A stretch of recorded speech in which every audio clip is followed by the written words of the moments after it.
రాయలసీమలో కరువు ఉంది, ప్రత్యేక శ్రద్ధ పెట్టాను.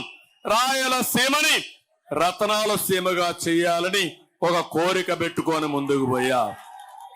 అందరినీ పూర్తి చేశాను. నీళ్లు వచ్చాయి, వీకోటకు వచ్చాయి. అదే మరి నగిరి గాలేరుని పూర్తి చేయడానికి ప్రయత్నం చేశాను. పులివెందల కూడా నేనే నీళ్లు ఇచ్చాను తమ్ముళ్ళు, మీరు గుర్తుపెట్టుకోవాలి. గండికోట ప్రాజెక్టు పూర్తి చేసి పులివెందలకు నీళ్లు ఇచ్చిన పార్టీ తెలుగుదేశం పార్టీ. నేను అడుగుతున్నా, ఈ చిత్తూరు ఉమ్మడి జిల్లాలో ₹1 మీరు ఖర్చు పెట్టారా? ఒక చెరువులో నీళ్లు ఇచ్చారా? మీరు ఓటు అడిగే హక్కు మీకుందా అని మిమ్మల్ని అడుగుతున్నా. ఒక్కొక్కసారి మీరు గుర్తుపెట్టుకోవాలి.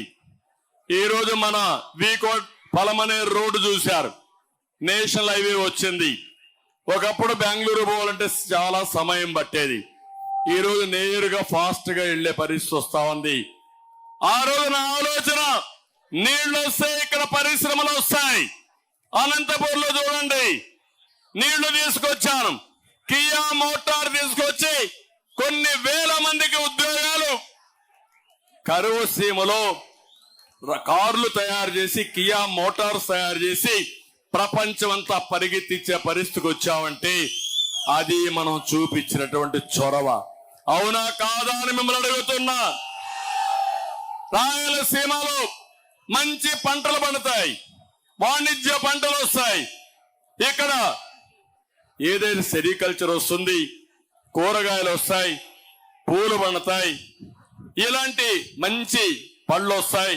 ఇవన్నీ కూడా లాభసాటిగా ఉంటాయి. కానీ నీళ్లు లేకపోతే సాధ్యం కాదు. నీళ్లుంటే పంటలు పండిస్తాం.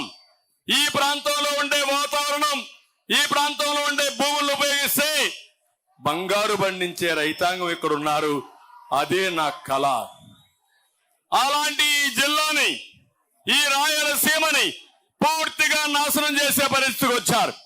నేను ఆ రోజు మీ అందరికీ ఒకటి ఆలోచించిన రైతులు, నీళ్లు తక్కువ ఉన్నాయని డ్రిప్ ఇరిగేషన్ ఇచ్చాను. నేను ఆ రోజు 80% సబ్సిడీతో, 90% సబ్సిడీతో డ్రిప్ ఇరిగేషన్ ఇచ్చిన ఏకైక పార్టీ తెలుగుదేశం